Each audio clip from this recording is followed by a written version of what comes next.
Vamos a tener una breve meditación de este capítulo 29 de Isaías. Continuamos viendo esta sección de lamentos o ayes, como comienza nuevamente este capítulo. Y estos capítulos nos enseñan cómo el Señor está hablando a su pueblo Judá y llamándolo a arrepentirse por sus transgresiones de muchas formas, hermanos. Podemos observar cómo el Señor está utilizando cada una de estas cosas para que su pueblo pueda darse cuenta de que Dios es santo y que no está contento con el pecado. Pero también observamos su misericordia. Solo que hay un grave problema con el ser humano. Nuestra caída siempre quiere que una de estas dos prevalezca según nuestra propia conveniencia. Cuando somos heridos, apelamos a la justicia y santidad de Dios. Pero cuando se trata de nuestro pecado, apelamos a la misericordia de Dios. Gracias sea al Señor de que Él es santo y Él no es como nosotros. Y cuando nosotros nos acercamos a su palabra, lo que observamos es a Dios santísimo, obrando siempre en su perfecto carácter, su perfecta voluntad, hermanos. Este capítulo 29, que empieza con un lamento, nos habla de cómo Él le está hablando de un juicio que viene sobre su pueblo Judá. Es un poco difícil de primera instancia entender que se refiere a Judá, porque la manera en la que comienza es haciendo un clamor de lamento contra Ariel. Y Ariel en las escrituras tiene al menos dos significados y uno tercero por aplicación. ¿A qué se refiere? Ariel es un nombre que literalmente significa león de Dios. Y esto lo podemos ver en segundo libro de Samuel, capítulo 23, verso 20, y también primer libro de Crónicas, capítulo 11. Pero también Ariel es llamado el altar de Dios, como lo vemos en Ezequiel capítulo 43, verso 15 y 16, cuando dice, y el Ariel tendrá 4 codos, refiriéndose al altar de Dios. Pero cuando nos acercamos a este capítulo 29, parece ser que a la luz del segundo significado literal, Ariel tiene otro significado por implicación. Es decir, aquí nos dice, ay de Ariel, ciudad donde habitó David. Parece ser que lo que nos está diciendo al referirse a Ariel es a Jerusalén, lugar donde David acampó o habitó, pero también lugar donde el altar de Dios se encontraba. Así que, por esta breve introducción, ay de Ariel, ciudad donde habitó David, añadid un año a otro, las fiestas sigan su curso. Lo que nos está diciendo es con respecto a Jerusalén misma, hermanos. ¿Y cómo podemos dividir este capítulo, que es un poco amplio? Bueno, creo que es muy sencillo darnos cuenta que en su mayoría, hasta el versículo 16, nos está hablando de diferentes aspectos del juicio que vendrá sobre Ariel o sobre Jerusalén, y posteriormente nos va a hablar de salvación. Así que nuevamente vemos este patrón en este capítulo que encontramos en todo el libro del profeta Isaías, de salvación a través de juicio. Y espero no solamente nos quede esta frase en nuestra mente como un eslogan, sino que podamos entender cómo esta salvación a través del juicio que Dios obra es un reflejo de la santidad de Dios, hermanos, y de sus obras. Y en este capítulo podemos observarlo. Encontramos, como les mencionaba, del versículo 1 al versículo 4, este lamento sobre Ariel, este lamento sobre la ciudad de los sacrificios que continúan como si no pasara nada. Yo no sé si se percataron de que dice añadir un año a otro, las fiestas siguen su curso.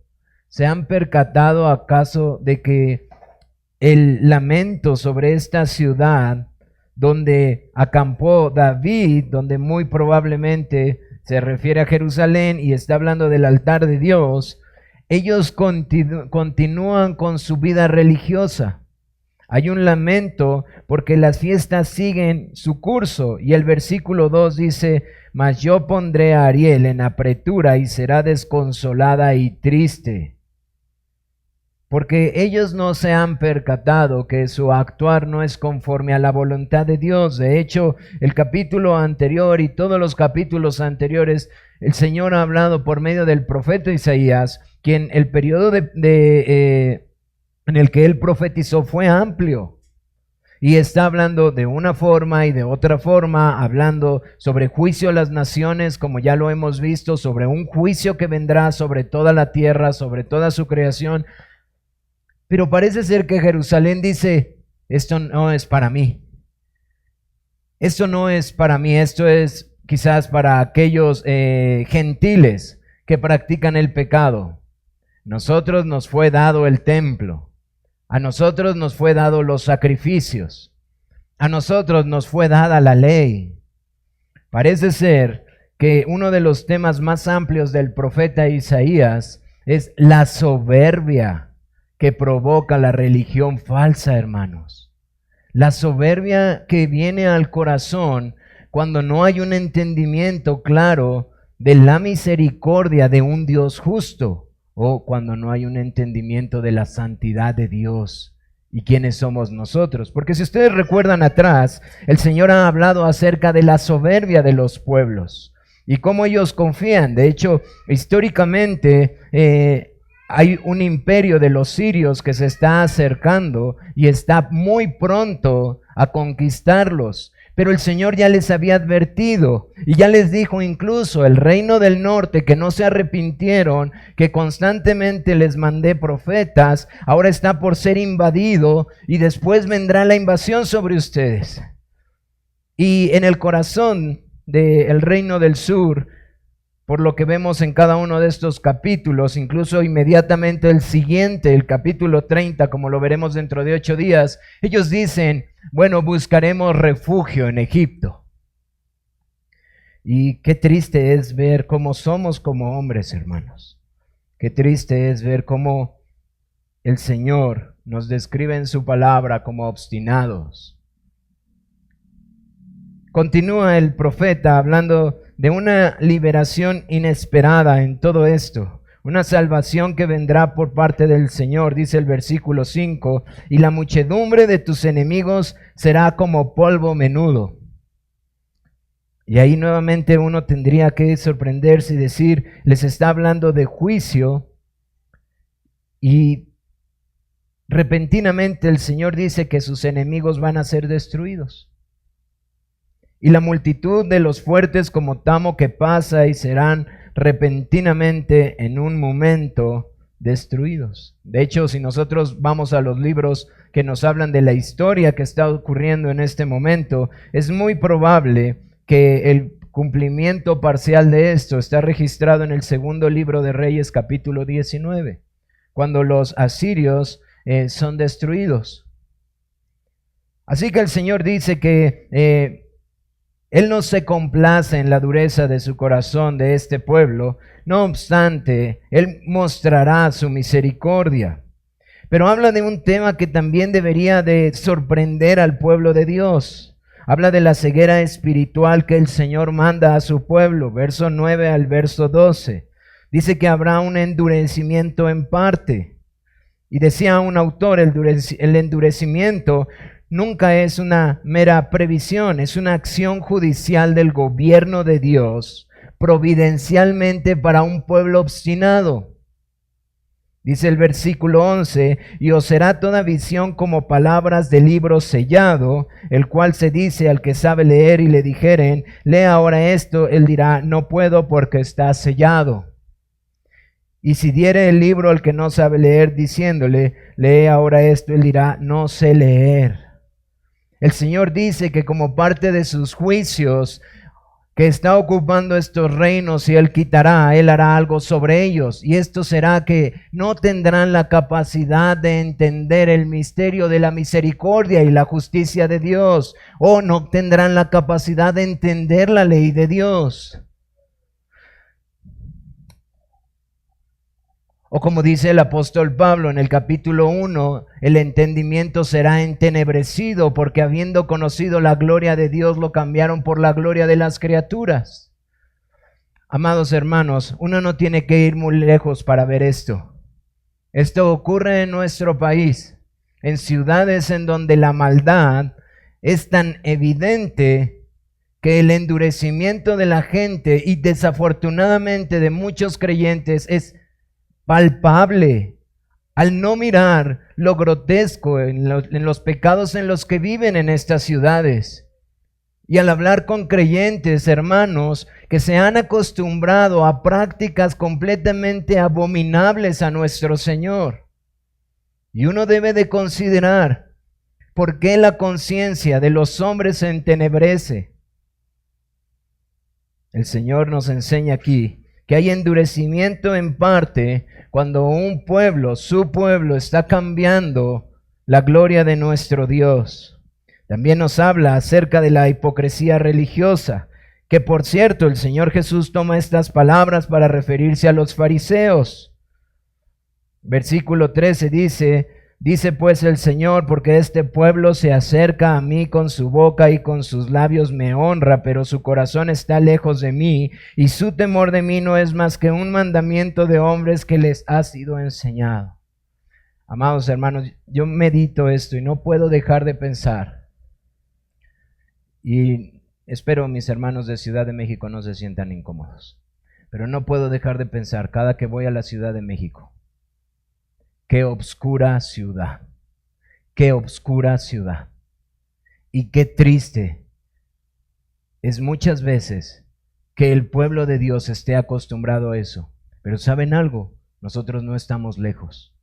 No estamos lejos de decir, bueno, es que esa es la práctica normal. Es que el gobierno permite esas cosas. Es que las leyes de nuestro país han impulsado esto. Es que tú no puedes decirles nada, hermano, porque entonces se vienen contra ti. Y esta semana hablaba con un hermano y le recordaba, bueno, Juan el Bautista habló con una persona en eminencia que no era cristiano y le dijo, tus actos son abominables. No te es lícito estar con la mujer de tu hermano. Y le costó la cabeza. Pero tristemente, observamos ahora en muchos lugares que el pueblo del Señor con sus labios le alaba, pero su corazón está muy lejos de Él. Y hermanos, esto debe de poner temor en nuestros corazones. Es muy bonito tener esto que el Señor nos ha dado. Es muy bonito tener una iglesia que adora al Señor. Pero Dios guarde nuestros corazones de salir a nuestro día a día en nuestros trabajos, en nuestras familias, en el evangelismo y de decir, bueno, es que eso es parte de la sociedad ahora. No es parte de la sociedad. El pecado nunca ha sido parte de la creación del Señor. No fue el propósito para el cual Él la diseñó. Finalmente, del versículo 17 al versículo 24, el Señor enseña que habrá un día en aquel tiempo en donde el juicio que Él ha determinado para su pueblo infiel será revertido. Dice el versículo 18, en aquel tiempo los sordos oirán las palabras del libro y los ojos de los ciegos verán en medio de la oscuridad y de las tinieblas. Entonces los humildes crecerán en alegría en Jehová y aún los más pobres de los hombres se gozarán en el Santo de Israel. Y con este texto, hermanos, quiero llevarlos a meditar en las palabras de nuestro Señor Jesucristo. Quiero llevarlos a meditar en la obra de nuestro Señor Jesucristo y quiero llevarlos a que nuestros corazones puedan gozarse en la persona, obra y mensaje de nuestro Señor Jesús. Porque ustedes recordarán en Lucas 7, Mateo 11, se registra una sección cuando nuestro Señor Jesús viene, en donde este mismo hombre del que acabo de hablar, un hombre celoso por la justicia de Dios, Juan el Bautista, es encarcelado. De hecho, es poco antes de que él muera, en lo que acabo de mencionarles. Y él se pregunta algo, al mirar el actuar de nuestro Señor Jesús. Él quizás está esperando que el Señor Jesús saque la espada, derrote a sus enemigos, destruya al gobierno romano. Y Juan el Bautista se encuentra en prisión y manda a sus mensajeros para preguntarle al Señor Jesús, después de incluso Juan el Bautista haber mirado cómo el Señor Jesús era bautizado y era investido con poder de lo alto para cumplir la misión a la cual él había venido. Juan duda de esto y se pregunta, ¿eres tú verdaderamente el que habría de venir? Y Juan el Bautista recibe una respuesta quizás inesperada. Quizás nosotros pudiéramos esperado que el Señor Jesús le hubiera dicho, sí, Juan, yo destruiré a todos en este momento. Quizás Juan el Bautista diría, si es él, voy a salir de prisión. De hecho, sabemos que no sale de prisión, hermano. Sabemos que incluso es decapitado. Pero el Señor Jesús va y manda a sus discípulos de regreso y toma de esta expresión de la cual el profeta Isaías está hablando, de la recreación, de revertir lo que el pecado ha causado, porque el mayor mal del mundo, hermanos, no eran los romanos, no eran los asirios, no era el imperio babilónico, no es el imperio ahorita que trata de ser totalitario en el gobierno. El mayor problema del ser humano es el pecado. Y dice el Señor Jesús, tomando de esta expresión y de otro texto más adelante, vayan y díganle estas cosas a Juan el Bautista. Los ciegos ven, los sordos oyen. Es decir, avísale a mi pueblo que ha comenzado. La recreación ha iniciado, mi reino ha venido verdaderamente. Ve y diles a los humildes y a los pobres que es momento de gozarse. Porque lo que ha destruido este mundo está por ser revertido. He aquí, el Santo de Israel ha venido. El ungido de Dios está aquí. Y ve y díselo a Juan. Ha comenzado. Decía un autor, los milagros de Jesús constituyen una irrupción de la nueva creación anunciada por Isaías. Es decir, las obras gloriosas de nuestro Señor Jesucristo, sanando, quitando la ceguera, abriendo el entendimiento, dándole misericordia al pobre y al necesitado, nos deja ver que la nueva creación se ha inaugurado, que el Rey de Sión o el Santo, el ungido de Israel ha venido. Y hermanos, eso debe de causar grande gozo en nuestros corazones. Eso debe de hacer que esta mañana tú y yo estemos muy gozosos, porque nuestro Señor Jesucristo ha comenzado esa obra. Y eso debe de llenar nuestros corazones de adoración y alabanza, como Él nos ha llamado a hacerlo cuando nos convocó esta mañana.